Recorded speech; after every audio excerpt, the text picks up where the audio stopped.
दीदी है ना, हमें बख्श दो आप और मुझे मेरा ससुराल बसाने दो। दीदी तैयार हो गए क्या? मैं तो हो गई, चलो फिर।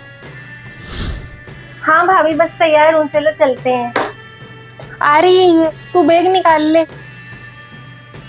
अच्छा ठीक है मम्मी जी। देख लिया, अब तो बाजार भी सूट पहन के जाने लगी। और ये कैसा बदरंगा रंग पहना है इसने। तूने छूट दिलाई थी भाभी को सूट पहने दो, बेटी की जैसे रखो। अब देख ले सिर पर चढ़ गई है। मम्मी अभी लेट हो रहा है बाजार जाने के लिए, भाभी सुन लेगी। ये कोई बात नहीं है इस वक्त करने की। मैं जब भी छुट्टियों में आती हूँ ना, आपके तो ये टॉपिक रहता है कि भाभी को सूट क्यों पहने दी तूने। मैं तो साड़ी पहनवाती थी इसको, सिर पर पल्लू रखवाती थी, तब तक तो सही था, सीधी रहती थी ऐसे। अब जबान देख कैसे चलने लगी, तो खुद ही देख लेना।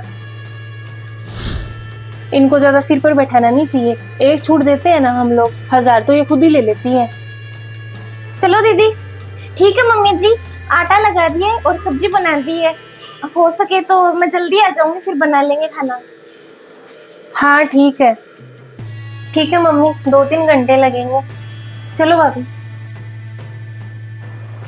मम्मी जी हो गई शॉपिंग, दीदी को 5 सूट दिला दी और मैं 1 ले आई। अच्छा तेरे भी ले आई क्या तू? मम्मी खाना खाएंगे, भूख लग रही है। मम्मी जी रोटी थोड़ी ना बना ली। नहीं बनी मुझसे तो रोटियां, नहीं थी मेरी थोड़ी तबीयत ठीक नहीं है आज। दीदी मैं सामान रख कर आती हूँ, रोटी बनाती हूँ फिर। और एक तुम साथ में मुंह उठाकर चली गई, इसको भी दिला लाई। तुझे लाने के लिए भेजा था, इसको सूट दिलाने की क्या जरूरत है? तुझे पता नहीं है कि इसकी अलमारी कैसे हिला हिला कर भरी पड़ी है। अरे मम्मी बैठ तो जाने दो, बताती हूँ फिर। अब तो हर महीने सूट के लिए मुंह उठा लेती है। बाजार चलते फट गए। साड़ियाँ थी, साड़ियाँ फटती नहीं थी इसकी। साड़ी हो गया फटता है, अब सूट है तो फट जाते हैं इसके। हर महीने 5-7 सूट लाकर देने पड़ते हैं। पहले तो मायके से कुछ साड़ियाँ ले आती थी, उसमें काम हो जाता था, यहाँ पर इतना खर्चा नहीं लगता था। अब तो यहीं पड़ी रहती है, मुंह उठाकर बाजार चली जाती है। 6-7 महीने से ही तो मायके जाती है, वो सूट तो कितना ही चलेंगे इसके। मम्मी जी 2.5 घंटे से ऐसे ही बैठी थी, खाना नहीं बना सकती थी क्या? 10 रोटियां ही तो सेकनी थी, सेक लेती। पर नहीं, बहू आएगी ना, बहू आकर के सेक लेगी। खुद की बेटी बाजार से आती तब नहीं बनाती क्या? दीदी सिखाती है मुझे तो लगता है। ये माँ बेटी है ना, एक हो रखी है। सारे दिन बस भाभी की बहू की चुगली लगी रहती है इनके तो। मैं जब भी जाती हूँ ना चुप हो जाती है, ऐसे घुस करती रहती है धीरे धीरे। 20 दिन तो हो गए दीदी को।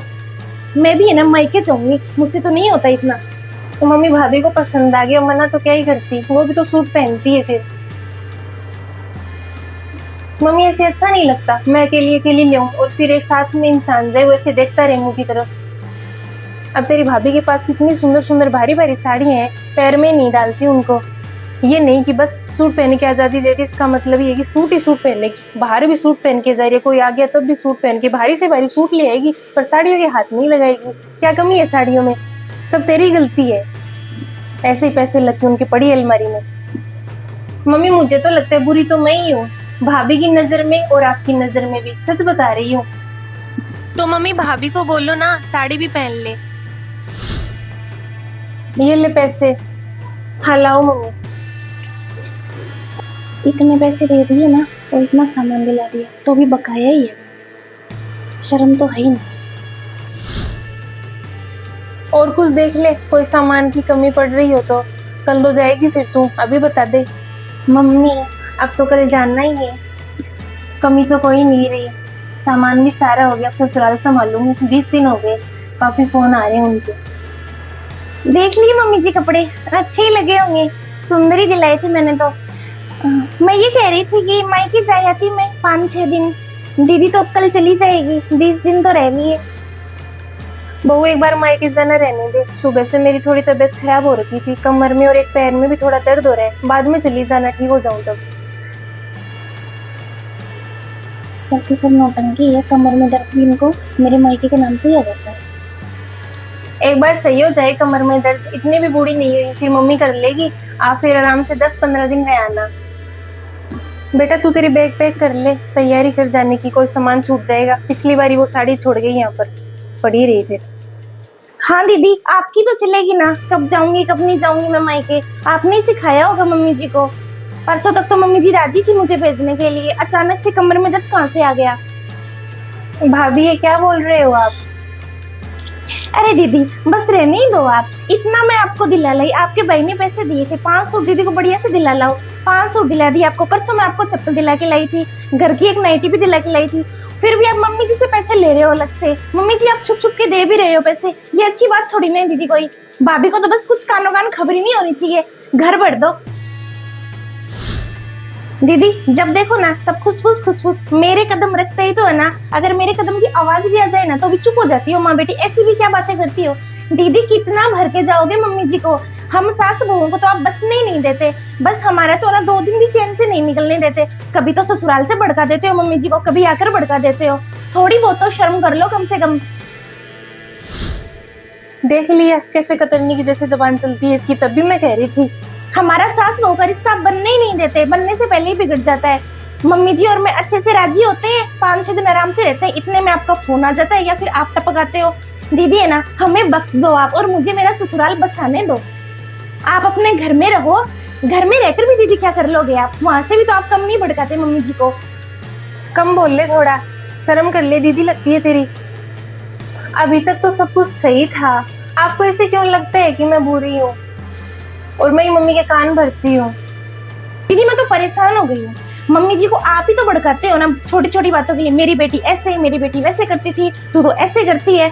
दीदी और कौन बाहर वाला भड़काएगा क्या, घर की बेटी होती है इन सबके पीछे। माँ का जो व्यवहार होता है ना, सास का जो व्यवहार होता है, उसका कारण ननद ही होती है हमेशा। लिखवा के ले लो या किसी से भी पूछ लो, आप ही नहीं बसने दे रहे मुझे तो। मैं तो मायके आती हूँ ना तब बीच में आ जाती हूँ। आप लोगों को ऐसे क्यों लगता है कि मैं ही आप दोनों के बीच में लड़ाई का कारण बन जाती हूँ। दीदी मम्मी जी है ना, हम दोनों में फर्क में भी कोई कसर नहीं छोड़ती। हम दोनों ही बाजार से थके हुए आए हैं। मम्मी जी खाना नहीं बना सकती थी क्या, सब कुछ तो तैयार था, रोटियां ही तो सेकनी थी, सेक लेती मम्मी जी।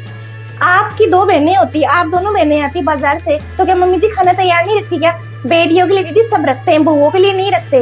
और बहुओं के लिए भी सास अच्छी होती है अगर ननद ना भड़काए तो। अब भाभी मम्मी की कमर में दर्द आया, मुझे क्या पता, मुझे तो इस बारे में कुछ पता ही नहीं।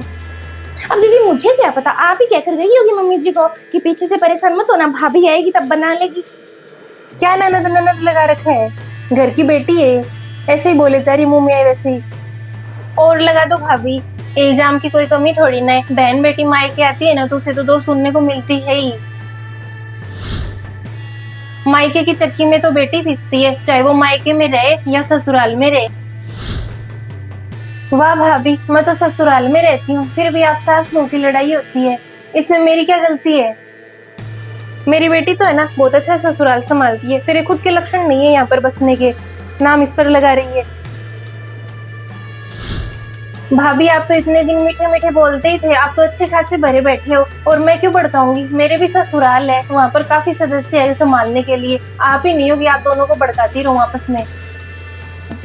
दीदी मीठी मीठी की बात नहीं है, मैं तो बहुत अच्छी थी और मैंने तो अच्छा व्यवहार किया आपके साथ, लेकिन आपके कारण है ना मम्मी जी मुझे बहुत सुनाते हैं, इसके पीछे आप ही हो। और क्या पता आपका दोगला रूप होगा, मेरे सामने अच्छे से बातें करते होगे, मम्मी जी को भड़काते होगे, मुझे क्या पता। वरना मम्मी जी इतना गलत व्यवहार क्यों करती है मेरे साथ। सारी तेरी गलती है, तू हमारे सास बहू के बीच में नहीं पड़ती ना, तो मैं मेरा सास वाला रखती ना तो इसी में आग नहीं डालती, ऐसे बीच में तू ही पड़ती थी। बस मम्मी यही कमी थी, भाभी तो थी, अब आप भी मुझ पर चढ़ जाओ और चप्पल लेकर चढ़ जाओ। एक बात और दीदी, फिर मम्मी जी से छुपकर पैसे क्यों लिए आपने। वाह भाभी वाह, मम्मी क्या कम थी जो आप भी मुझ पर चढ़ गए। एक मैंने आपको सूट पहनने की आजादी दिलवाई, मम्मी को मैंने इतना मनाया, ऊपर से तब भी मायके आती हूँ ना जब मम्मी मेरे पीछे पड़ जाती है, तूने इसको सूट पहनने को कहा, ये तो ऐसे वैसे रंग पहनने लगी, बाहर भी सूट पहन के जाने लगी। पहले तो इसके साड़ियाँ नहीं फटती थी, अब इसके सूट हर महीने फट जाती, इतने पैसे लगते हैं। मैंने गलत काम किया क्या आपको सूट पहनने की आजादी दिलवाई। अभी पहली बात तो ये मेरा मायका है और ये मेरा घर ही है, मम्मी मुझे कुछ भी दे आपको एतराज नहीं होना चाहिए। आप भाभी उसकी तरफ से आप चाहे मुझे कुछ दो या ना दो, मैंने आपको कभी नहीं कहा। और रही बात पैसों की, वो पैसे मैंने ही मम्मी को दिए थे, वो मेरे साथ डाल दे 5-10 हजार रुपए की मुझे इमरजेंसी पड़ जाए कहीं भी। लड़की के साथ पैसे होने चाहिए, कभी भी जरूरत पड़ जाए। वो पैसे मैंने मम्मी को संभलाए थे, मैं तो कहीं रखती, कहा था मम्मी को अलमारी में रख दो, वही मम्मी मुझे अब दे रहे थे। और आपको लगा मम्मी मेरा घर भर रहे हैं। भाभी मम्मी मुझे तो यही लगता है कि ननद नाम से ही चिढ़ है आप लोगों को, कि ननद ही है ना घर तोड़वाती है। मैं ससुराल में रहती हूँ, मैं कहाँ से लड़ाई करवाने लग गई आपके बीच में। भाभी, आप खुद भाभी हो ना, तो किसी की ननद भी हो। माँ बाप से फोन पर हालचाल पूछ ले, उसमें भड़काना नहीं होता। मम्मी से मैं बात करती हूँ, मैं आप सब लोगों के हंसी खुशी समाचार पूछ लेती हूँ। आपको तो यही लगता है कि मैं आपके लिए भड़काती हूँ। आपके लिए भड़काती ना तो आपके साथ इतना अच्छा व्यवहार नहीं करती। और मेरा तो कोई दोगला रूप नहीं है, मैं तो जैसी हूँ ना वैसी हूँ। तभी मम्मी के सामने बोल रही हूँ कि मम्मी को आपके सूट पहनने से एतराज है। बस बेटी है ना, वो तो बीच में ही पिसती है मायके और ससुराल के। किधर भी कमी हो जाए ना, उस पर ही नाम लगेगा कि यही है, इसने किया है सारा गड़बड़। भाभी, जब से आपकी शादी होकर आप यहाँ पर आए हो ना, तब से मैं तो बीच में ही पिस रही हूँ। आपके लिए कुछ करूँ तो मम्मी बुरा मान जाती है, मम्मी के लिए कुछ करूँ तो आपको पता नहीं क्या ही महसूस हो जाता है। और ऐसा तो मैं कुछ गलत करती भी नहीं हूँ।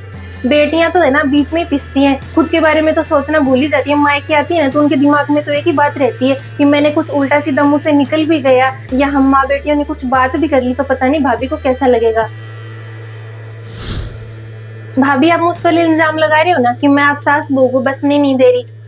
कोई बहन है ना अपने भाई का घर उजाड़ कर खुश नहीं होती, वो हमेशा यही चाहती है उसकी भाभी और उसकी माँ है ना आराम से रहे। लेकिन पता नहीं आपको तो क्या ही लगता है। अब मैंने तो सोच लिया 2 साल तक मैं नहीं आऊंगी, ना ही मैं फोन पर बात करूंगी। फिर देख लेना आप सास बहू का रिश्ता कैसा रहता है।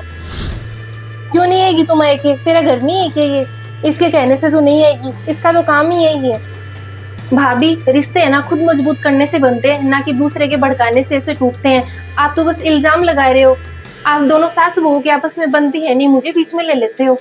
आपकी खुद की कमी और मम्मी मैं तो आपकी भी कमी मानती हूँ। आप दोनों सास बहू के बीच में कोई है ही नहीं, बस मेरे सामने कर लेती हो। भाभी, आज खुलकर बाहर ही आ गई। भाभी, आपने मनपसंद सूट खरीदे मार्केट में, मैंने आपको मना नहीं किया। मैंने कहा भाभी और ले लो आप, लेकिन घर आते ही मम्मी ने क्या कहा कि तूने क्यों सूट दिलवाई, ये तो सूट ही पहनने लग गई। मैं कहाँ बुरी हूँ, मैंने आपको रोका टोकी थोड़ी ना की। बस आप तो मुझे ही ले लो बीच में कि मैं ही गलत हूँ। भाभी, मुझे लगता है मैंने गलती कर दी। आपके सिर का पहले तो पल्लू उठवाया, फिर आपकी साड़ी छुटवाई, आपको सूट पहनने की आजादी दिलवाई। क्या करती तो मैं बीच में आ जाती, मैं तो भी सूट पहन के जाती। तो भाभी कहती आपका तो मायका है, मेरी बहन होती तो वो भी ऐसा ही करती। आप तो ननद हो, मुझे तो यहाँ पर कोई वो ही नहीं है, मेरा तो ससुराल जैसा ही लग रहा है, मैं तो सूट नहीं पहन सकती। फिर मुझे भी इतना बुरा लगता। तब मैंने मम्मी से बात की और मुझे क्या मिला कि मैं भड़काती हूँ। दीदी, सच में मुझे नहीं पता था सूट वाली बात का कि मम्मी जी को आपने राजी किया है क्या। मैंने तो सोचा मेरी सास अच्छी है, बस ननद भड़का देती है, वरना क्या पता कितनी अच्छी होती। कमी तो है ना मुझ में ही है, तभी हम सेट नहीं हो रहे अच्छे से। सास बहू हमेशा लड़ाई होती है, 2 मिनट पास बैठते हैं तो ही। आप तो रहते ही नहीं हो यहाँ पर, बस छुट्टियों में ही तो 20-25 दिन आते हो। मुझे लगता है मेरी सोच ही गलत है, मेरा नजरिया गलत है आपको देखने का। आगे से ऐसा कभी नहीं होगा, आपको शिकायत का मौका नहीं मिलेगा। मम्मी जी, हम खुलकर बात करेंगे एक दूसरे से। आप दीदी पर इल्जाम मत लगाया करो, कुछ भी हो ना मन में मत रखा करो। बहू, अब से तुझे है ना जो भी मेरी बात बुरी लगे ना मेरे मुंह पर कह दिया कर। मैं भी तुझे ना सीधा ही कहना शुरू करूंगी। मैं भी अंदर ही अंदर घुट गई, फिर मुझे लगा तुझे कहूंगी लड़ाइयाँ होगी। अब तू भी ऐसे भरी बैठी, फिर फायदा क्या। दीदी, आपको मायका छोड़ने की कोई जरूरत नहीं है, आप आराम से आओ। मैंने तो भाभी की नजर से ही सोचा, बस ननद को बुरा समझ लिया। मैं ये तो भूल ही गई कि मैं भी तो ननद हूँ, मेरे भी तो 2 भाभी हैं। वो भी तो ये सोच सकती है कि मैं उनका घर तोड़ूंगी। दीदी, मुझसे गलती हो गई, आप है ना आराम से आओ। अब से कोई भी लड़ाई होगी ना हमारी, हम आपस में मम्मी जी बात करके उसको सुलझाएंगे। आप भी दीदी को दोष मत दिया करो, मैं भी नहीं दूंगी।